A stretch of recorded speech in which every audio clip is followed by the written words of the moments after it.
আজকে আমরা কথা বলবো জর্জিয়া নিয়ে। জর্জিয়াতে বর্তমানে একটি বড় সমস্যা চলছে, সেটা হলো স্টুডেন্টদেরকে এন্ট্রি রিফিউজ করে দিচ্ছে। তাদেরকে কোনো প্রশ্ন না করেই তাদেরকে ডিটেইন করে দেওয়া হচ্ছে। এই বিষয়টি নিয়ে আজকে আমাদের আলোচনা থাকবে। তো যাদের জানার প্রয়োজন যে জর্জিয়া থেকে কী কারণে এই এন্ট্রি রিফিউজটা হচ্ছে এবং কিভাবে এর সমাধান পাওয়া যায়, তারা দয়া করে ভিডিওটি সম্পূর্ণ দেখবেন। আর যাদের জানার দরকার নেই তাদের জন্য শুভকামনা রইল। তো জর্জিয়াতে যেই কারণে এই সিচুয়েশনটা ক্রিয়েট হলো, এই ব্যাপারে আমি বেশ কয়েকজনকে নক দিয়েছি এবং বেশ কয়েকজন স্টুডেন্ট আমাকে নক দিয়েছে যে ভাইয়া আমার সব ডকুমেন্ট ঠিক ছিল, তাও কেন আমাকে ফেরত পাঠিয়ে দিল।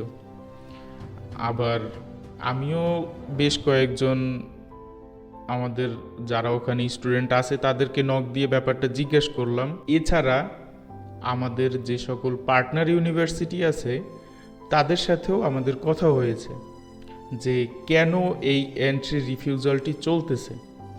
আমাদের পার্টনার ইউনিভার্সিটি, আমাদের কিছু স্টুডেন্ট এবং বাংলাদেশের আরও বেশ কয়েকটি এজেন্সির বড় ভাইদের সাথে কথা বলার পরে আমরা যেই জিনিসগুলো জানতে পেরেছি আজকের ভিডিও সেই জিনিসগুলোই থাকবে। সবার সাথে কথা বলে এবং নিজে রিসার্চ করার পরে আমি প্রধান 3টি কারণ বের করতে পেরেছি যে কারণে আসলে এই এন্ট্রি রিফিউজ হচ্ছে বা নিঃশব্দে ফেরত পাঠিয়ে দিচ্ছে। তো প্রথম প্রবলেম হলো ট্রানজিট রিস্ক।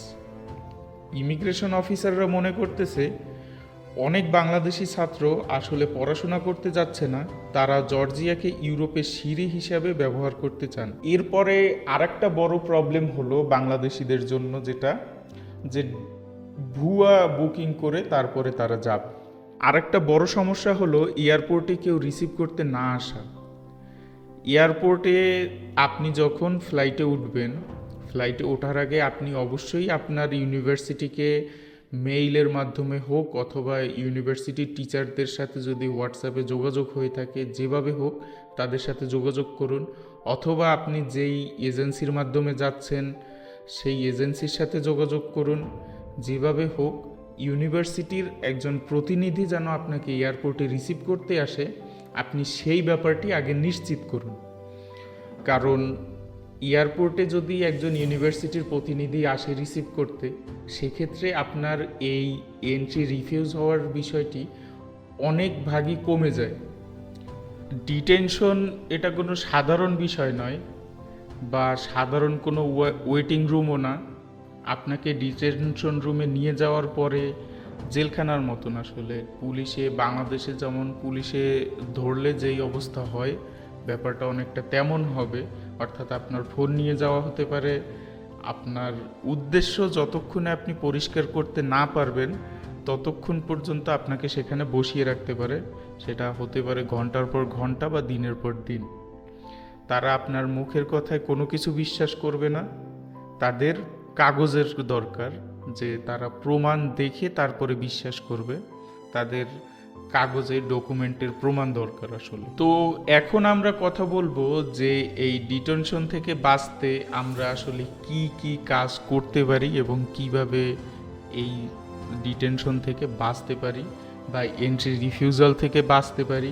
আমার রিসার্চ অনুযায়ী আমাদের মোট 4টি কাজ করতেই হবে। প্রথমে আমি যেটার কথা বলবো সেটাকে আমি গোল্ডেন ডকুমেন্টের তালিকায় রেখেছি। এখানে আপনাকে যেটা করতে হবে যে ফ্লাইটের অন্তত 48 ঘন্টা আগে ইউনিভার্সিটিকে মেল করুন, অথবা আপনার যেই এজেন্সি আছে এজেন্সির সাথে কথা বলুন যে আপনার ফ্লাইট অমুক তারিখে আপনি ফ্লাই করবেন, সেহেতু আপনার জন্য যেন একজন ইউনিভার্সিটির প্রতিনিধি তারা প্রস্তুত করেন যে আপনাকে এয়ারপোর্ট থেকে রিসিভ করে নিয়ে যাবে। তাদের বলুন যে তারা যেন আপনার ডকুমেন্ট বর্ডার পুলিশ এবং মিনিস্ট্রিতে অবশ্যই পাঠিয়ে দেয়। আপনার নাম এবং আপনার ফ্লাইট নম্বর, এতটুকুই যথেষ্ট। এটি আপনার এন্ট্রি পাওয়ার চান্স 90% বাড়িয়ে দেবে। পরবর্তী ধাপ হলো ক্যাশ টাকা হাতে রাখুন।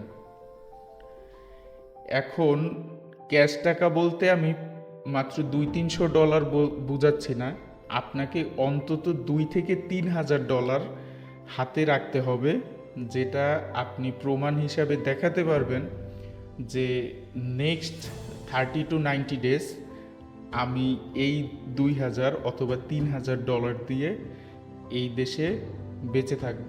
অবশ্যই ফিজিক্যাল ডকুমেন্ট রাখবেন। আপনার পাসপোর্ট যখন অফিসারের কাছে দিবেন তখন এই জিনিসগুলো একসাথে দিবেন, যেমন পাসপোর্ট, ইউনিভার্সিটির অফার লেটার, তারপরে আপনার টিউশন ফি দিয়েছেন সেটার রিসিপ্ট, তারপর আপনার ডরমেটরি লেটার অথবা অ্যাকোমোডেশন লেটার, আর আপনার রিটার্ন টিকিট।